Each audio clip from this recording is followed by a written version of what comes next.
I'm Chrissy Clark, and these are the 5 underreported stories that you need to know. Hey everyone, welcome back to Underreported Stories, where I cover the news that CNN, MSNBC, and most of the time Fox News fail to report or don't report on enough. Today, I want to dig into Kamala Harris's far-left record being completely scrubbed from the internet. I'm not joking about this. This is real.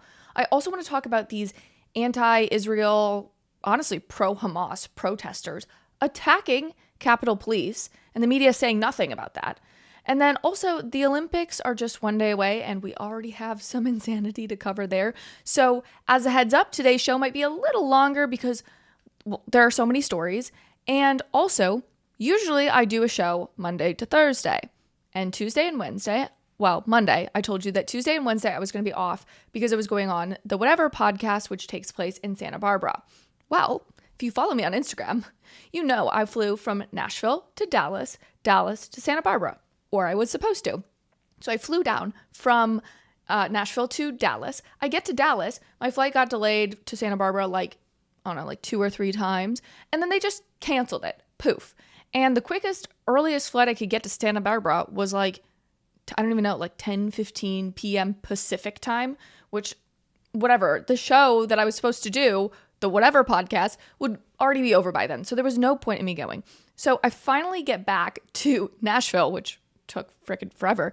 But I finally get back and I don't know. I just needed a day to reset. Hadn't wiped my counters off in 6 weeks, which is just disgusting to even admit online, but I didn't. So I took a day off. I had a good reset and now I'm back. But with that being said, there's so much to get into. So let's get into the stories. Our first story today. Axios claimed that the Trump campaign and Republicans have tagged Kamala Harris with the title of border czar, even though she was never tapped to be the border czar, according to Axios, in July of 2024. Which is crazy because I recall reading the line, Harris appointed by Biden as border czar, in Axios. One day, they're reporting the news that Kamala was tapped to be the border czar, and then when that's politically inconvenient, they try to rewrite history and say that the title border czar is a Republican hoax. It's not.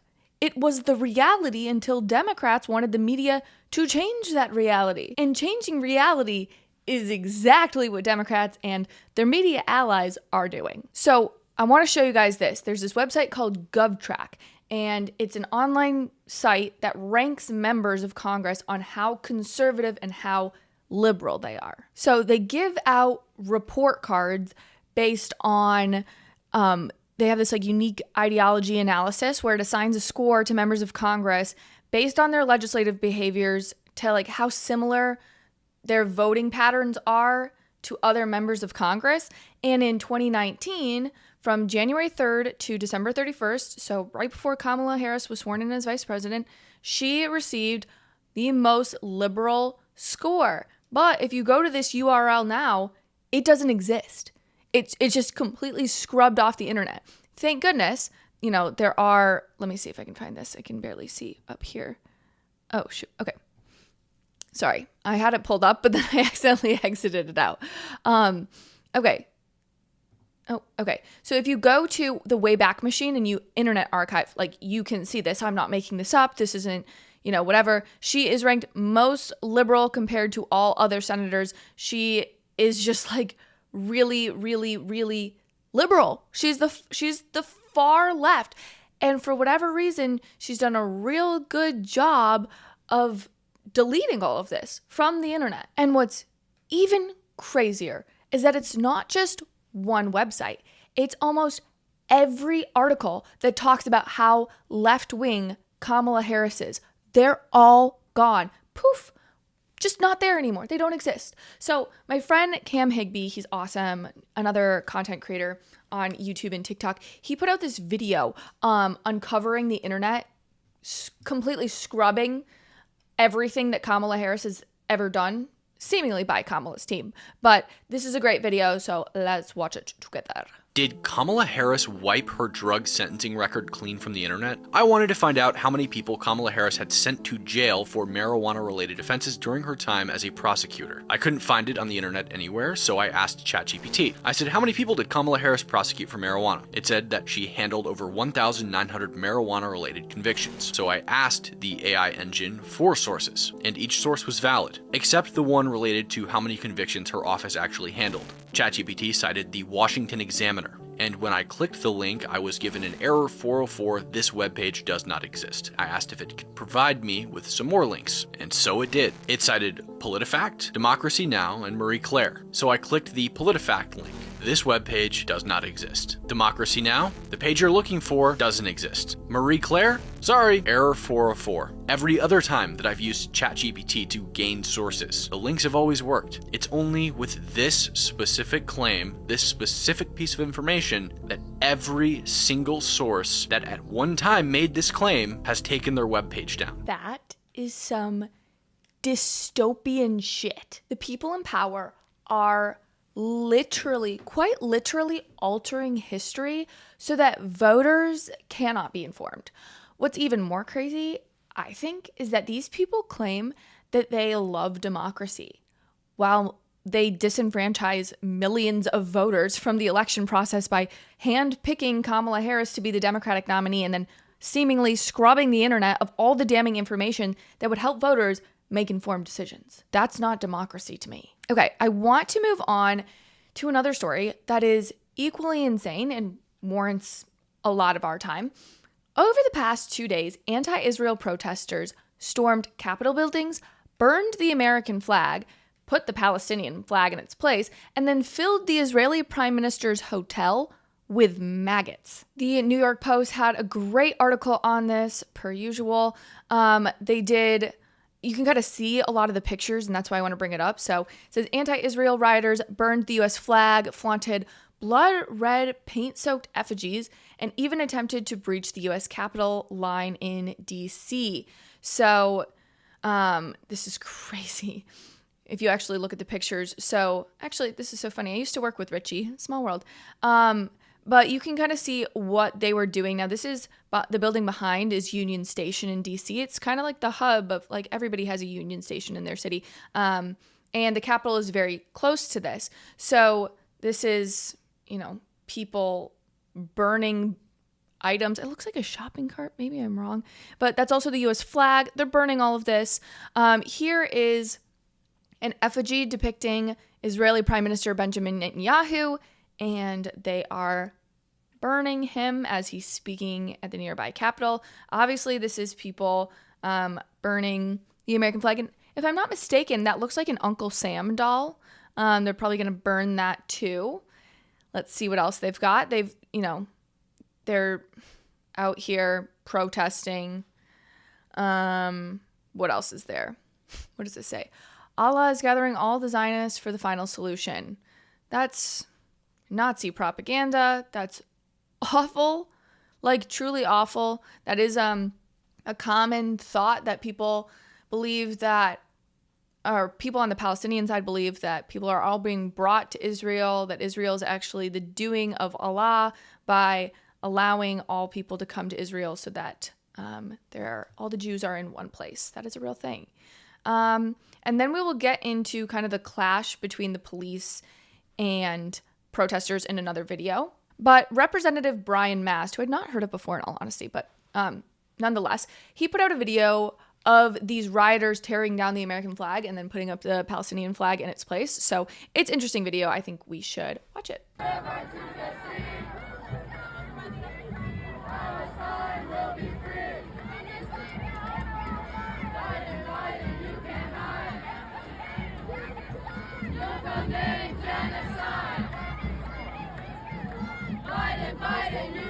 So for the listening audience, there are people pulling down the American flag,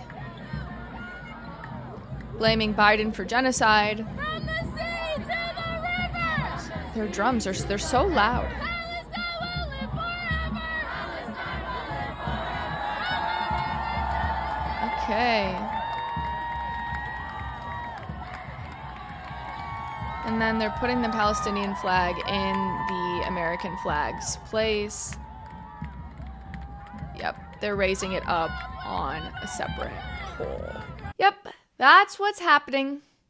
I don't know how many times I can say this, but pro-Palestine or pro-Hamas means anti-America. You can be in favor of wanting peace among Israelis and Palestinians. Like, that's totally fine. I want that too. But Palestinians, the majority, are in favor of Hamas, and Hamas is in favor of the destruction of Western ideals. They want to completely eliminate not just Israel, they want to destroy the US too. We are antithetical to their preferred way of life, and if they accomplish the destruction of Israel, they're just going to come on to us next. And this is just so... I get very frustrated when people don't understand this and they think that it's all about like Israel. Like Chrissy likes Israel because she's a sycophant for Israel. No, I don't. I have the foresight to see that after they conquer Israel, God forbid, they're coming for us next. And I don't want to live under Sharia law, personally. Not my preference. There is a whole subsection of this story that I wanted to bring up because the Free Beacon did a great write-up on how the Secret Service actually failed to stop these Palestinian activists from releasing maggots into the Watergate Hotel where the Prime Minister of Israel was staying. So the headline reads, on Secret Service's watch, Palestinian activists release maggots into Bibi's hotel. Bibi is short for Benjamin Netanyahu, if you're not familiar. So pro-Palestinian activists supported by a New York-based charity unleashed a horde of maggots and other insects into the Watergate Hotel where Bibi was staying during his trip to the U.S. Agitators affiliated with the group Palestinian Youth Movement set maggots loose and set off fire alarms in the hotel throughout the evening, quote, to ensure that there will be no rest for Bibi and his delegation ahead of his address before Congress. The group posted video footage of their handiwork on Instagram with vermin crawling across a hotel table in front of a pair of U.S. and Israeli flags saying, Bon appetit, maggots released on the criminal Zionist war table. Very nice. A spokesman for the Watergate Hotel confirmed protesters unleashed insects on the property on Tuesday evening. They now say that they've taken the proper steps to ensure the property has been sanitized. Blah, blah, blah. The Secret Service, though, this is where it gets interesting and definitely ties into American politics. The Secret Service, which is currently under bipartisan scrutiny for the multiple security lapses that resulted in Donald Trump almost dying, told the Free Beacon that they did not stop the group from entering the hotel's premise. The Watergate facility has an expansive footprint and remains open for businesses, residents, and guests. At no time was there any threat to our protectees. I think this is yet another example of Secret Service failing. I mean, thank goodness that Kimberly Cheadle, that woman is gone, but I just hope they don't replace her with another incompetent fool, because it seems like there's just all around incompetence in general. I understand that there's a lot of security that goes into this, but like, you guys, you can't have Secret Service protections for people and then let crazed activists near them to put bugs in there. This is disgusting. It's disgusting. Secret security is supposed to be comprehensive. They're failing at their job. Okay, let's get to this next story. It is adjacent to the second story that we just talked about. So Capitol Police were at the scene of the anti-Israel riots, and when the police attempted to arrest a protester for breaking the law, the protesters attacked the police officers. Let's watch this video, which is freaking craziness.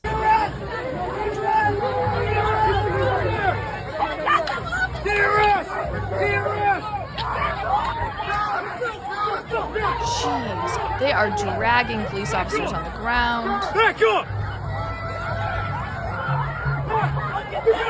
We're back, you fucking idiot! We're back! Shut the fuck up! Oh, and the profanity at the police officers. Wow. Now, I was reliably informed by people on the left that attacking Capitol Police officers by making their job difficult in any way was punishable by 2 years in a holding cell while the federal government determines how long to jail you for. But, seemingly, when a keffiyeh-wearing college student does it, it's considered resistance. Yeah, I don't think so. These people are frickin' crazy. And for all the crying about misinformation by mainstream media, it's so interesting to me, the whole mainstream media decrying disinformation while they've been completely silent about the disinformation about the Israeli-Palestinian conflict. In fact, I feel like they've perpetuated it. If people were honestly read about this conflict and in favor of Western values, you have to have both of them together, I believe it's almost impossible to come to any other conclusion than Hamas is a fucking terrorist group that instigated this conflict on themselves, and they fucked around and found out. But when the media is silent about the spreading of verifiably false information to a group of young people who seemingly hates Western values, this is the sad result. But if you value real journalism that is honest and funny, then please be sure to subscribe on YouTube, Rumble, Apple, and Spotify. If you're watching this show, give this video a thumbs up, leave a comment, and if you're listening to the show, be sure to leave a 5-star review about how much you love this program.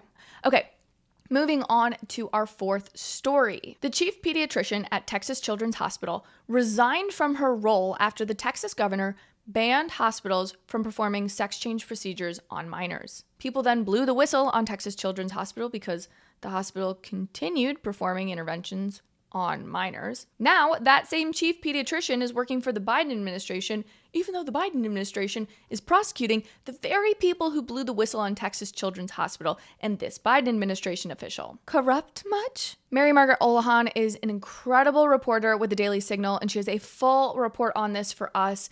So this was exclusive to the Daily Signal. She said the chief pediatrician at Texas Children's Hospital resigned back in April of 2022 after just 7 months in her role. She left after Texas Governor Greg Abbott forced the hospital to pause attempted sex change procedures on children, including puberty blockers, hormones, surgeries, etc.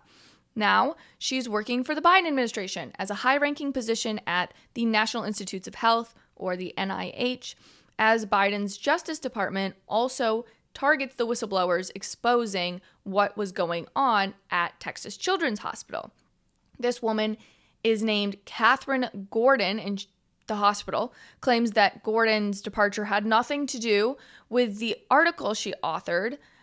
She pre-published in March of 2022, arguing that puberty blockers are invaluable for kids who identify as transgender and that Texas should leave the gender debate up to physicians, patients, and their family.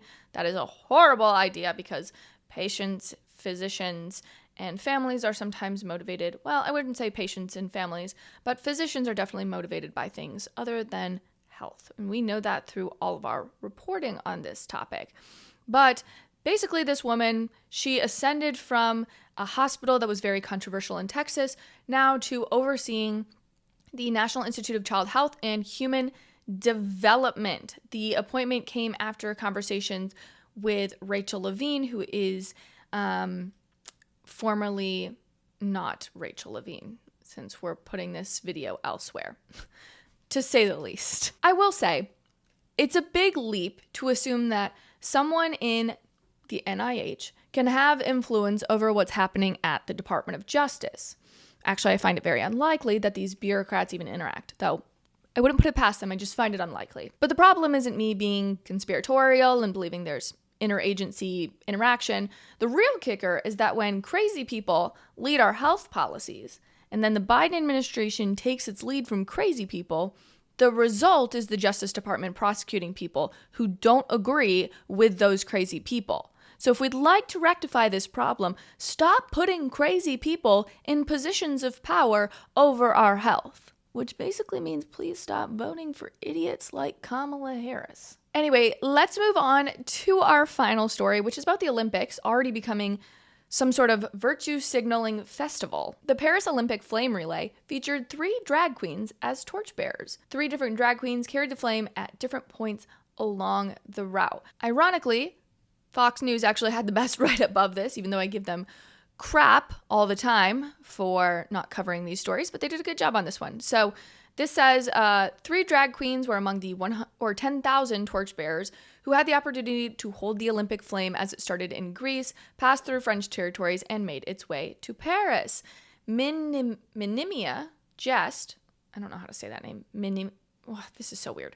Minimia Jest, I guess, was the last of the 3 drag queens to hold a torch. Jest held it last week at the Paris Olympics, got closer, and the flame inched its way to Paris. This is what Minimia Jest wrote on Instagram. Wow. 9 months after receiving that DM asking me to carry the flame, it's done this Sunday, July 14th, realizing this unique and phenomenal opportunity and the positive image sent. When you see the shields lift, that was when I was announced. It goes on to say, of course I regret that after months of hate on social networks and media, I wasn't allowed to do this in public with loved ones, and most importantly with the community that has stepped out to support me and experience this with me. Now this is what French drag queen Minimia Jest wears. If I wore that skirt in public, I would be branded as a whore, just saying. But this is how Minimia dressed, wearing all white, clearly fake breasts, but, fully clothed. And I guess this is Nikki Doll. This is another person who also got to carry the flame. Very interesting. And I'm not adverse to drag queens in the correct setting, in all honesty. Like, if you're a grown adult, you want to go to a drag show, you do you, boo, whatever. What's problematic is bringing a fetish to a family-friendly program. And, the Olympics is supposed to be family-friendly programming.